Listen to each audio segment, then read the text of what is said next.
La tribuna di Treviso parte per la rassegna stampa di Treviso, rassegna stampa di TG Plus. Buongiorno, 22 giugno. Partiamo subito dal titolo principale: utero in affitto negli Stati Uniti, così abbiamo avuto Giulia. Raccontano Mirko e il suo compagno, raccontano il viaggio in California per la maternità surrogata. Nella Marca 10 casi in un anno, i costi superano 100.000 euro, le persone che li hanno naturalmente le cose le fanno. Quasimodo è WhatsApp a salvare gli studenti, anche alla maturità i ragazzi preferiscono i social, si va dalla parte facile, dalla parte che si conosce di più, è una cosa ormai risaputa, si faceva anche ai nostri tempi. E sulla Pedemontana la regione dovrà pagare la viabilità a San Zenone. Altre notizie: di Spalla, il sovrintendente dà via libera al parking terrato in piazza Vittoria, e pugni e bastonate in piazza Cima 11 kosovari vanno a processo.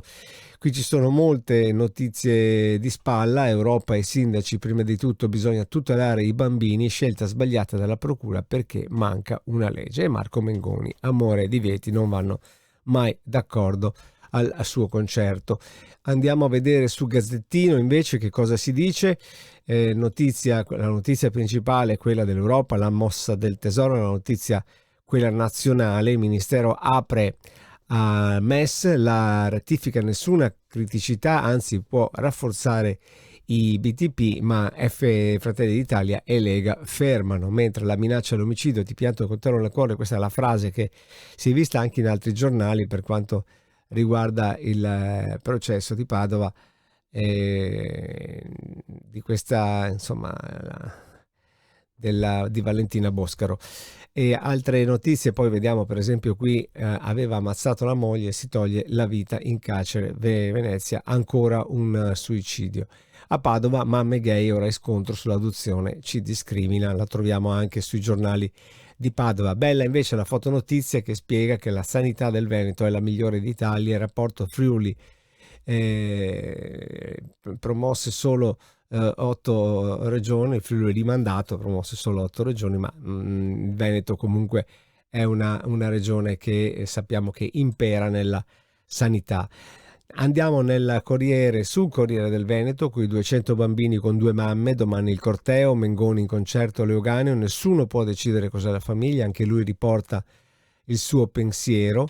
E poi nella fotonotizia la docente che si è ferita si rivolge al ministro e chiede l'accesso ai voti. Perché sono stati sparati i pallini alla prof, ma da 2 studenti che poi sono pure stati promossi.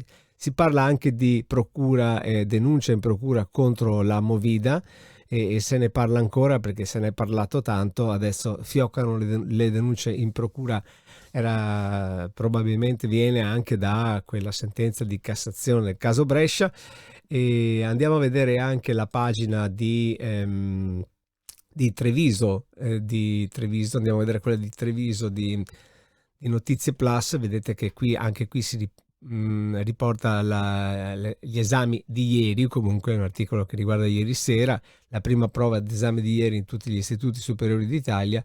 Fondi demaniali abbandonati vadano agli imprenditori, ai giovani imprenditori, è una cosa che propone Zaia. La giornata della musica, primo concerto della nuova sede del Manzato, è augurata alla sede vaccinale di Valdobbiadene. È tutto anche per oggi, poi naturalmente voi continuate a seguirci perché le notizie si aggiornano via via.